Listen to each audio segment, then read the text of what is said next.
गंगा मैया की महिमा को आर्यों ने, ऋषियों ने, साहित्यकारों ने, ज्ञानियों ने, विज्ञानियों ने, दार्शनिकों ने सबने स्वीकार किया है।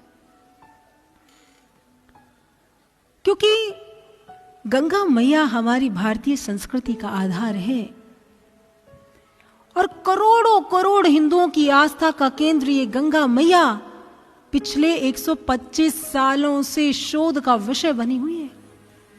ये केवल धार्मिक दृष्टि से ही महत्वपूर्ण नहीं है, वैज्ञानिक दृष्टिकोण से भी बड़ी महत्वपूर्ण है। कहते हैं कि ब्रिटिश वैज्ञानिक नेल्सन जब भारत से इंग्लैंड वापस लौटे तो वो अपने साथ गंगा जल को ले गए।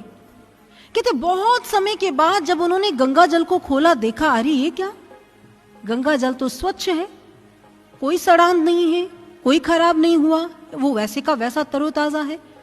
कहते वैज्ञानिकों ने शोध करना प्रारंभ किया कि आखिर गंगा के जल में ऐसा है क्या।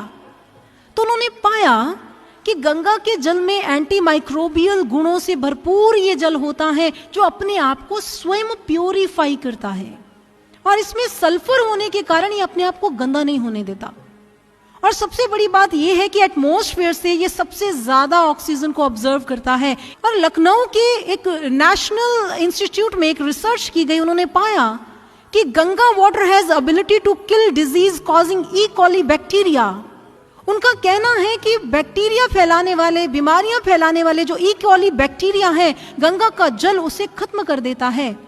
यही कारण है कि हमारे पुरातन समय में जब कोई व्यक्ति मृत्यु को प्राप्त हो रहा होता है या मृत्यु को प्राप्त हो चुका होता है, तब उसे के मुख में गंगा जल डाला जाता है। जानते हैं क्यों? बहुत सारे लोगों की धारणा है कि इससे मुक्ति मिलती है, पाप धुलते हैं। सज्जनों, यदि केवल मात्र इससे पाप धुल जाते तो गंगा पुत्र भीष्म तीरों की सेज पर अपने कर्मों का हिसाब ना दे रहे होते। यदि ऐसा होता, इसके पीछे वैज्ञानिकता है सज्जनों, साइंटिफिक रीजंस है। कहते जब एक व्यक्ति मर रहा होता है ना, तो उसके शरीर से करोड़ों की तादाद में बैक्टीरियाज निकलते हैं जो कई बीमारियों को जन्म देते हैं, वातावरण को दूषित कर देते हैं। और many type of bacteria phases found in the river Ganga. Ganga में जो बैक्टीरिया फेजेस पाए जाते हैं, इस बात का ज्ञान जो है वो हमारे एशियन स्कॉलर्स को पहले से ही था। और जब वो मुख में पानी डालते हैं तो उन बैक्टीरियाज की तादाद कम हो जाती है और वातावरण को शुद्ध करने में सहायक सिद्ध होते हैं। इसीलिए जब 60,000 की राख और हड्डियां पड़ी थी ना, सोचकर देखिए कितना वातावरण दूषित हो गया होगा उस समय। ऐसे ही गंगा नदी का आह्वान नहीं हुआ, क्योंकि इसमें वो शक्ति है। कोविड के टाइम में BHU के वैज्ञानिकों ने एक रिसर्च की थी।